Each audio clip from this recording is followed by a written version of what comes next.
1.25 करोड़ रुपए से ज्यादा हो चुका है। हम 100 से ज्यादा देशों को डिफेंस इक्विपमेंट एक्सपोर्ट कर रहे हैं। मुझे विश्वास है आपके सहयोग से आज भारत तेजी से अपने डिफेंस सेक्टर का कायाकल्प करके दिखाएगा। साथियों, मेक इन इंडिया से भारत की सेनाओं का सामर्थ्य बढ़ने के साथ ही आर्थिक प्रगति के नए द्वार भी खुल रहे हैं। जैसे एक उदाहरण शिप बिल्डिंग इकोसिस्टम का है। आप में से बहुत से लोगों को पता होगा, एक्सपर्ट भी कहते हैं शिप बिल्डिंग में जितना इन्वेस्ट किया जाए उसका 2 गुना पॉजिटिव इंपैक्ट इकोनॉमी पर पड़ता है। यानी अगर हम शिप बिल्डिंग में 1 रुपये लगाते हैं तो इकोनॉमी में 1 रुपया 82 पैसे के आसपास सर्कुलेशन होता है। अब सोचिए, अभी देश में 60 बड़े शिप अंडर कंस्ट्रक्शन है। इनकी वैल्यू 1.5 लाख करोड़ रुपए के आसपास है। यानी इतना पैसा लगाने से करीब 3 लाख करोड़ रुपए का सर्कुलेशन हमारी इकोनॉमी में होगा।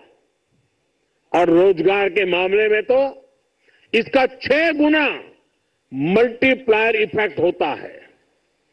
जहाजों का ज्यादातर सामान, ज्यादातर पार्ट्स देश के एमएसएमई से ही आता है। इसलिए अगर 2000 वर्कर एक जहाज बनाने के काम में लगते हैं तो दूसरी इंडस्ट्री में जो एमएसएमई सप्लायर है उस एमएसएमई सेक्टर में करीब 12,000 रोजगार बनते हैं। साथियों, आज भारत दुनिया की तीसरी बड़ी इकोनॉमी बनने की तरफ तेजी से आगे बढ़ रहा है। हमारी मैन्युफैक्चरिंग, हमारी एक्सपोर्टिंग कैपेसिटी भी लगातार बढ़ रही है। आने वाले सालों में सैकड़ों नए शिप्स की, नए कंटेनर्स की जरूरत भारत को होगी।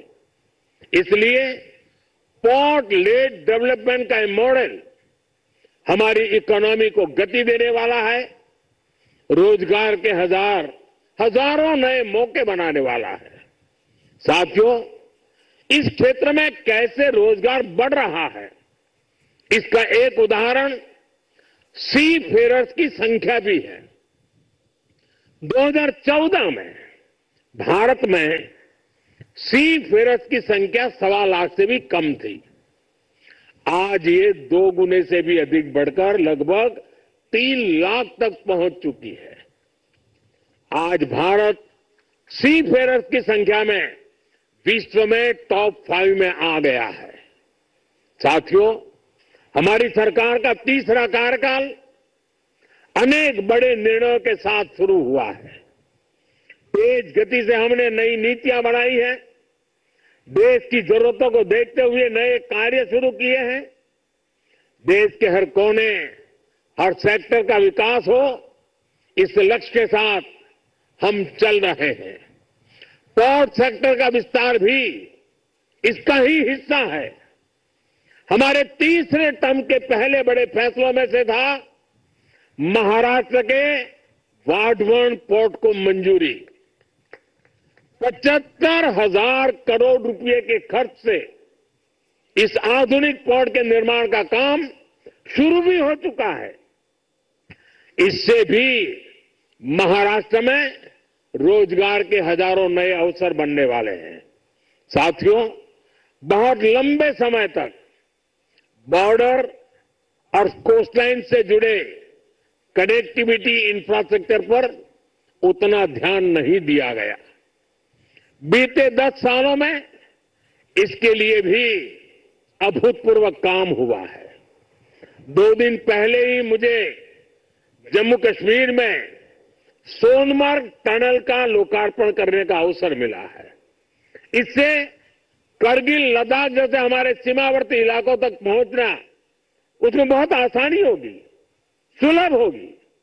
पिछले साल अरुणाचल प्रदेश में सेला टनल का लोकार्पण हुआ है।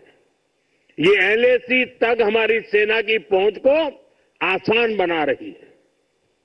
आज सिंगुल्ला टनल और जोजिना टनल जैसे अनेक क्रिटिकल इंफ्रास्ट्रक्चर पर तेजी से काम चल रहा है। भारत माला परियोजना से बॉर्डर एरिया में शानदार नेशनल हाईवे का नेटवर्क बनाया जा रहा है। वाइब्रेंट विलेज प्रोग्राम आज बॉर्डर के गांवों के विकास में अहम भूमिका निभा रहा है। बीते दशक में अपने दूर सुदूर के आइलैंड पर भी हमने फोकस किया है। जहां कोई भी नहीं रहता, उन आइलैंड्स की भी रेगुलर मॉनिटरिंग की जा रही है। इतना ही नहीं, अब उस आइलैंड की नई पहचान भी बनाई जा रही है, उन्हें नया नाम दिया जा रहा है। इतना ही नहीं, हिंद महासागर में समुद्र तल पर भी जो समुद्री पर्वत या सी माउंट है, उनका भी नामकरण किया जा रहा है। पिछले साल भारत की पहल पर इंटरनेशनल संस्था ने 5 ऐसे स्थानों को नाम दिए हैं।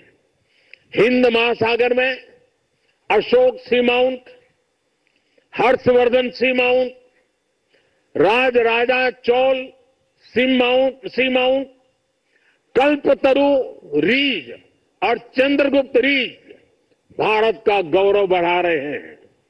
साथियों, हम सब जानते हैं भविष्य में असीम अंतरिक्ष और डीप सी दोनों का कितना महत्व है।